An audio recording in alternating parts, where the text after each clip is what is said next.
भारत सरकार ने 59 mobile app पर बैन लगा दिया है। जी हां, देश की रक्षा, सुरक्षा, संप्रभुता और अखंडता और लोगों की निजता का हवाला देते हुए ये सभी ऐप बैन कर दिए गए हैं। इनमें टिकटॉक जैसे मशहूर चाइनीज ऐप भी शामिल है। साथ ही शेयरइट और कैम स्कैनर जैसे उपयोगी ऐप भी बैन कर दिए गए हैं। अब सवाल ये है कि ये ऐप किस तरह बैन किए जाएंगे? क्या सिर्फ नए ऐप डाउनलोड करने की सुविधा खत्म की जाएगी या मोबाइल में पहले से ही मौजूद ऐप भी काम करना बंद कर देंगे? सरकार के फैसले के हिसाब से समझते हैं कि अब आगे क्या होगा। आइए आपको 10 पॉइंट में समझाते हैं क्यों लिया गया ये फैसला, कैसे होगा लागू और क्या होगा इसका असर।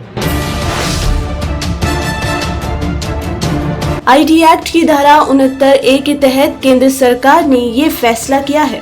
सरकार ने कहा है कि ये ऐप भारत की संप्रभुता और अखंडता के लिए खतरा थे, इसलिए मोबाइल और नॉन मोबाइल इंटरनेट डिवाइस में इन्हें बैन कर दिया गया है। यानी मोबाइल के अलावा किसी अन्य माध्यम से भी इन ऐप्स को इस्तेमाल नहीं किया जा सकेगा। सूचना एवं प्रौद्योगिकी मंत्रालय की तरफ से बताया गया है कि उन्हें मोबाइल ऐप के गलत इस्तेमाल की जानकारी मिल रही थी। यूजर्स का डाटा भारत से बाहर ट्रांसफर किया जा रहा था। सरकार की तरफ से जो आदेश आया है उसमें अभी तक ये रूपरेखा नहीं स्पष्ट की गई है कि बैन किस तरह से किया जाएगा। हालांकि इस संबंध में जल्द ही नोटिफिकेशन आने की उम्मीद है। बताया जा रहा है कि इंटरनेट सर्विस प्रोवाइडर कंपनी से इन ऐप को ब्लॉक करने के लिए कहा जा सकता है। मीडिया रिपोर्ट्स में ये भी बताया जा रहा है कि इन सभी ऐप्स यूजर्स को जल्द ही मैसेज मिल सकता है कि सरकार के आदेश पर ये ऐप बैन कर दिए गए हैं। यानी आपके मोबाइल में इन 59 में से जितने भी ऐप हैं, उनके बैन होने की जानकारी मैसेज के जरिए मिल सकती है।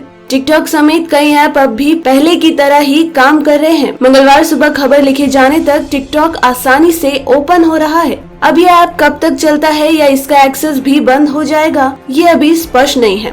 साथ ही ऐप पर पहले से मौजूद आपके वीडियोस क्या सुरक्षित रहेंगे या नहीं, अभी ये जानकारी भी आना बाकी है। इंडियन एक्सप्रेस ने ये भी लिखा है कि ऐसा हो सकता है कि जिन ऐप के लिए एक्टिव इंटरनेट की जरूरत नहीं पड़ती, उनका इस्तेमाल वो आगे भी कर पाएंगे। यानी जो ऐप बिना इंटरनेट के भी ओपन हो जाता है वो आगे भी चालू रह सकते हैं। ये तय है कि सभी 59 ऐप आगे डाउनलोड नहीं की जा सकेंगी। इनमें वो ऐप भी होंगे जिनके लिए एक्टिव इंटरनेट जरूरी नहीं है। 59 ऐप बैन होने का भारतीय यूजर्स पर बहुत बड़ा असर पड़ेगा, क्योंकि इनमें सभी तरह के ऐप शामिल हैं। कुछ ऐप लोगों के एंटरटेनमेंट के लिए हैं, तो कुछ का इस्तेमाल प्रोफेशनल लेवल पर भी किया जाता है। तो वहीं कुछ ऐप ऐसे भी हैं जो आपका काम आसान बनाते हैं। टिकटॉक के फिलहाल 100 मिलियन एक्टिव यूजर्स हैं। साथ ही हेलो, लाइक जैसे सोशल मीडिया प्लेटफॉर्म्स पर भी बड़ी तादाद में भारतीय यूजर्स हैं। ये ऐप भले ही चीनी हो, लेकिन इनसे भारतीय लोगों का रोजगार भी चलता है। ज्यादातर ऐप के भारत में ऑफिस हैं और बड़ी संख्या में वहाँ लोगों को रोजगार मिला है। ऐसे में जबकि कोरोना संकट काल में देश बेरोजगारी की समस्या से पहले ही जूझ रहा है, वैसे में इन ऐप कंपनी से जुड़े लोगों की नौकरी पर भी संकट के बादल छा गए हैं। एक सवाल ये भी है कि क्या इन ऐप पर बैन परमानेंट होगा या कुछ वक्त के लिए। हालांकि सरकार ने इन ऐप से देश की रक्षा, सुरक्षा और निजता को खतरा बताया है।